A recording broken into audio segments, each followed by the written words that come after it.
आज हम करेंगे राष्ट्र राज्य क्या थे, इनकी विशेषता क्या। कौन कौन से प्रमुख राष्ट्र राज्य थे। राष्ट्र क्या होता है? राष्ट्र राज्य जब किसी क्षेत्र के लोगों में साझी विरासत, साझा इतिहास और साझी इतिहास की भावना उत्पन्न हो जाती है तो राष्ट्र कहलाता है। राष्ट्र राज्यों का उत्थान 14वीं-15वीं शताब्दी में हुआ था। राष्ट्र राज्यों के उत्थान के निम्नलिखित कारण थे। पहला कारण था सामंतवाद का पतन। 15वीं-16वीं शताब्दी में सामंतवाद का पतन हो गया था। इनके पतन में धर्म युद्धों ने महत्वपूर्ण भूमिका निभाई थी। सामंत जो थे मध्यकाल में बहुत शक्तिशाली थे। उनकी अपनी सेना होती थी, वे सिक्के जारी कर सकते थे, वो न्याय कर सकते थे, उनका न्यायालय होता था, वो लोगों पर कर भी लगा सकते थे। राजा भी सामंतों की सेना पर निर्भर करता था, तो इसलिए राजा शक्तिहीन थे और सामंत क्या थे? शक्तिशाली थे। लेकिन धर्म युद्धों के कारण तकरीबन जो शक्तिशाली सामंत थे वो तो युद्ध में लड़ते हुए मारे गए थे, और जो शेष बचे थे वो शहरों में आकर बस गए थे, जिसके कारण उनकी शक्ति कमजोर हो गई थी। और ऐसे हालात में राष्ट्र राज्यों का उत्थान का रास्ता साफ हो गया था। पहला कारण है सामंतवाद का पतन। दूसरा कारण है धर्म युद्ध। तो 11वीं से 13वीं सदी के मध्य धर्म युद्ध हुए थे। अब ये पीछे भी हो चुका है प्रश्न कि धर्म युद्ध क्या थे, किसके बीच में हुए थे, कितने हुए थे। धर्म युद्ध ईसाइयों और मुसलमानों के मध्य होने वाले युद्धों को धर्म युद्ध कहा गया था। ये युद्ध ईसाइयों की पवित्र भूमि जेरूसलम को लेकर हुए थे। धर्म युद्ध 8 हुए थे, और इन धर्म युद्धों में किन की जीत हुई थी? इनमें मुसलमानों की जीत हुई थी और उन्होंने पवित्र भूमि जेरूसलम पर अपना अधिकार कर लिया था। ये तो 20 से 1% निकलता है। दूसरा हेडिंग जो हो जाता है वह धर्म युद्ध। तो अभी मैंने आपको बताया कि धर्म युद्ध जो थे ये 11वीं से 13वीं शताब्दी के मध्य लड़े गए थे। ये धर्म युद्ध बहुत लंबे चले थे, लगभग 2 शताब्दियों तक चले थे। तो इन 2 धर्म युद्धों में क्या हुआ था? अधिकांश सामंत थे वो लड़ते हुए मारे गए थे। दूसरा क्या था कि इन धर्म युद्धों के कारण ये पूर्वी देशों के संपर्क में आए थे, यूरोप महाद्वीप के देश। पूर्वी देशों में उस टाइम पर राजतांत्रिक प्रणाली थी, वे इस शासन प्रणाली से बहुत अधिक प्रभावित हुए थे, और वो भी अपने यहाँ पर निरंकुश राजतंत्र चाहते थे ताकि उनकी सुरक्षा हो सके। तीसरा है मध्यम वर्ग का उत्थान। 15वीं-16वीं शताब्दी में यूरोप में एक नए वर्ग का उत्थान हुआ था, जो कि तीसरे वर्ग से यानी किसान वर्ग से उत्पन्न हुआ था, जिसको नाम दिया गया था मध्यम वर्ग। मध्यम वर्ग में कौन थे? इसमें थे पढ़े लिखे वर्ग ज्यादा था। ये इसमें दार्शनिक हैं, विद्वान हैं, व्यापारी हैं, वकील हैं, ये इसमें थे। तो जो व्यापारी वर्ग थे वे अपने व्यापार को बढ़ावा देने के लिए, उसको सुरक्षा प्राप्त करने के लिए उन्होंने निरंकुश राजतंत्र को विशेष महत्व दिया था, और उनकी आर्थिक सहायता की थी राजाओं की। अब राजाओं की आर्थिक सहायता होने के कारण राजा ने एक शक्तिशाली सेना का गठन किया था, और उस शक्तिशाली सेना की सहायता से उन्होंने सामंतों का दमन कर दिया था और शक्तिशाली राष्ट्र राज्यों की स्थापना की थी। कारण जो इसका हो जाएगा वो हो जाएगा विद्वानों और दार्शनिकों का योगदान। 15वीं-16वीं शताब्दी में अनेक विद्वान हुए थे, जिसमें मैकियावेली है, रूसो है, बोदिन है। मैकियावेली जो कि इटली का एक लेखक था, इसने किताब लिखी थी द प्रिंस। अपनी पुस्तक द प्रिंस में इसने निरंकुश राजतंत्र की प्रशंसा की थी। इसी प्रकार से बोदिन ने दी स्टेट पुस्तक में भी क्या किया था? निरंकुश राजतंत्र के बारे में विशेष तर्क दिया था कि सुरक्षा के लिए और विकास के लिए राजतंत्र का होना बहुत जरूरी है। तो इनके लेखों से भी क्या हुआ था? राष्ट्र राज्यों की स्थापना हुई थी। एक और हम कह सकते हैं, लास्ट वाला हेडिंग कह सकते हैं हम, शक्तिशाली शासकों का उत्थान। तो राष्ट्र राज्यों की स्थापना में इंग्लैंड का था हेनरी सप्तम, लुई 16वां, और स्पेन की एक महारानी थी इसाबेला। इन शक्तिशाली शासकों ने भी महत्वपूर्ण भूमिका निभाई थी। ये शक्तिशाली राजा थे, इन्होंने सामंतों का दमन करके न और राष्ट्र राज्यों की स्थापना की थी। ये कुछ विद्रोह भी हुए थे। किसके? किसानों के। 1 नंबर का नोट भी कर लेना इसके अंदर। ये विद्रोह जो हुए थे ये इंग्लैंड और फ्रांस में ज्यादा हुए थे। किसानों के विद्रोह क्यों हुए थे इंग्लैंड और फ्रांस में? क्योंकि यहाँ पर सामंती प्रणाली थी, और जो सामंत थे वे किसानों का शोषण कर रहे थे। स्वयं तो भोग विलास का जीवन व्यतीत करते थे, लेकिन किसानों से बेकार करवाते थे। तो इसके कारण शक्तिशाली शासकों के कारण भी और आम जनता के सहयोग के कारण भी राष्ट्र राज्यों की स्थापना हुई थी। अगला प्रश्न हम कह सकते हैं, राष्ट्र राज्यों की विशेषता क्या थी? तो ये तो आपने पता चल गया होगा कि राष्ट्र राज्यों में राजतंत्र को विशेष महत्व दिया जा रहा है। तो पहली बात, राष्ट्र राज्यों की विशेषता में हम पहला पॉइंट लिख सकते हैं कि राष्ट्र राज्य में राज्य सर्वोच्च होता है, वो सर्वोच्च होता है, प्रभुता संपन्न होता है और किसी दूसरी शक्ति का उसके ऊपर कोई भी अधिकार नहीं होता। पहला पॉइंट ये हो जाएगा। दूसरा, इसमें राजा सर्वोच्च शक्तिशाली होता है, वो निरंकुश होता है, स्वेच्छाचारी होता है। तीसरा, उसके पास एक विशाल सेना होती, विशाल और शक्तिशाली सेना होती है। चौथा, हम कह सकते हैं कि राजा ही अपने राज्य की सुरक्षा के लिए जिम्मेदार होता है, इसके लिए वो अपनी सेना को आधुनिक हथियारों से लैस करता है। और एक और हम कह सकते हैं इसमें कि राजा को लोगों पर कर लगाने का अधिकार होता है। ठीक है, लोगों का भी ये कर्तव्य होता है कि वे समय पर करों की अदायगी करें ताकि अपने राज्य का विकास हो सके।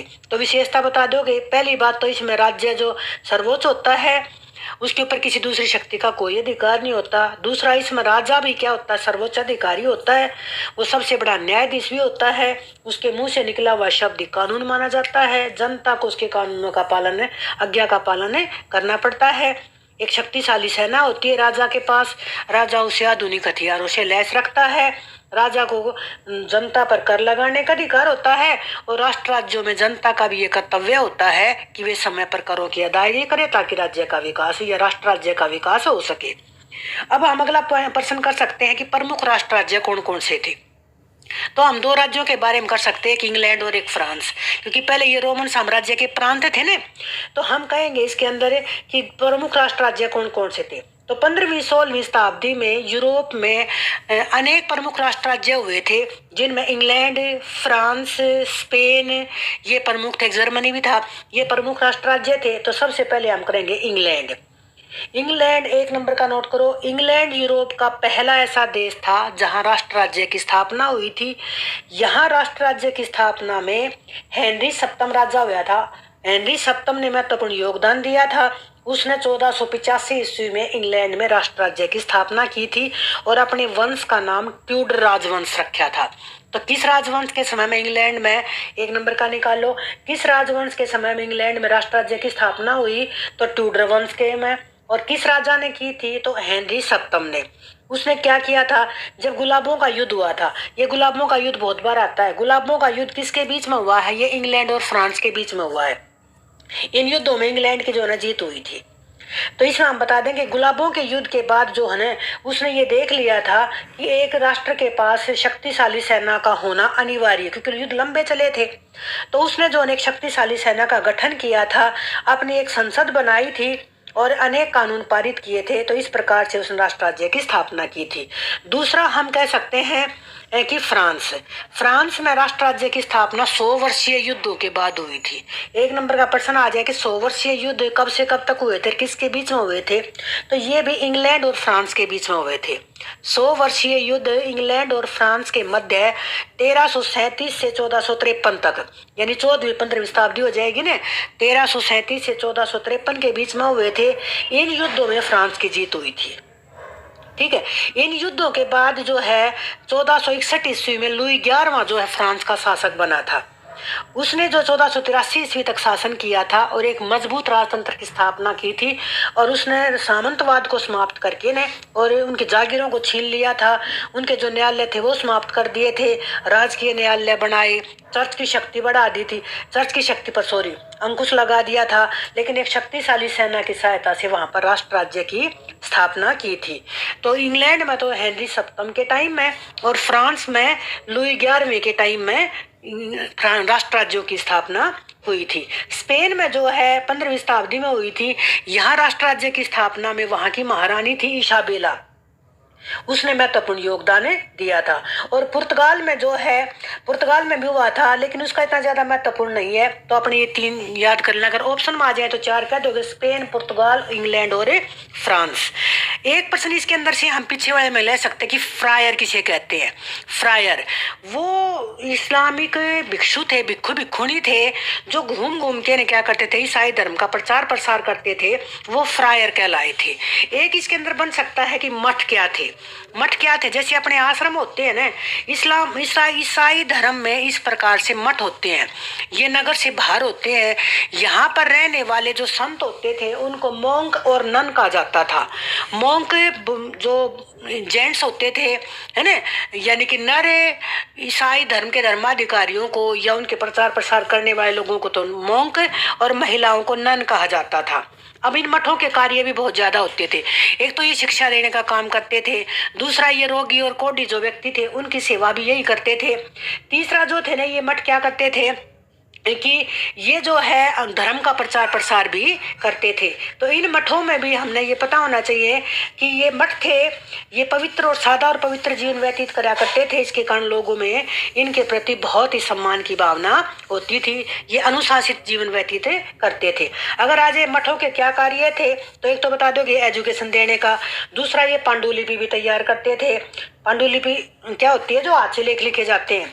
तीसरा ये रोगी और कोढ़ियों की सेवा भी करा करते थे, जो बाहर से यात्री आया करते उनकी सेवा भी करते थे ये। इसके अलावा जो है ना ये क्या करते थे, अनुशासन का जीवन व्यतीत करते थे और मठ में रहकर ईसाई धर्म का प्रचार प्रसार करते थे। एक प्रश्न आ जाता है हमारा, कैथीड्रल नगर क्या थे, इनका उत्थान कब हुआ था? कैथीड्रल चर्च को ही बोला जाता है। तो हमने कहना है कि 12वीं शताब्दी में फ्रांस में धार्मिक नगर यानी कैथीड्रल नगरों का विकास हुआ था। कैथीड्रल नगर वे नगर थे जिनमें एक मुख्य चर्च और असंख्य छोटी छोटी चर्च होती थी। ये नगर जो थे कैथीड्रल नगर, इनमें जो चर्च होती थी, जो कैथीड्रल होती थी, उनकी विशेषता होती थी। एक तो ये षटकोणीय, पंचकोणीय या अष्टकोणीय होती थी। दूसरा ये अभिरंजित कांच से बने हुए होते थे, ये चर्च बनी हुई होती थी। तीसरा हम कह सकते हैं कि ये इस प्रकार से बनाई गई थी कि सूर्य के प्रकाश से जगमगाती रहे। और चौथा हम इसमें कह सकते हैं कि इनको ऐसे बनाया गया था कि घंटी की आवाज, जिस टाइम पर ये पूजा मतलब पूजा अर्चना करे हैं तो घंटी की आवाज दूर तक गूंजती रहे। इसकी अभिरंजित कांच में ईसा मसीह के चित्रों को जो ना क्या किया गया था, उकेरा गया था। तो इस प्रकार से कैथीड्रल नगरों का विकास कब हुआ है? 12वीं शताब्दी में हुआ है। कहाँ हुआ है? फ्रांस में हुआ है। कौन से होते हैं कैथीड्रल नगर?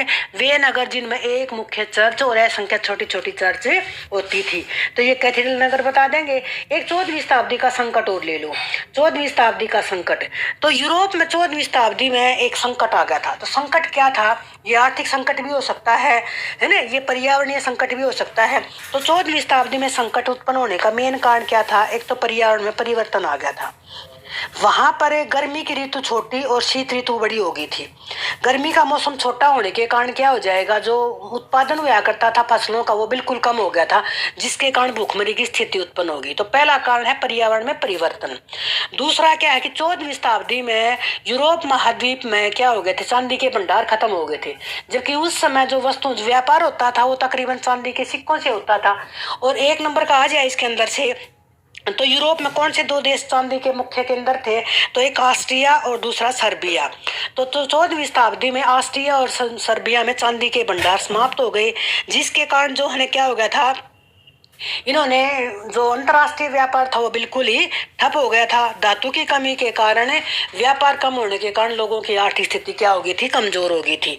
तीसरा हम कह सकते हैं कि 14वीं शताब्दी में वहां एक महामारी आई थी जिसको बोलते हैं ब्यूबोनिक प्लेग।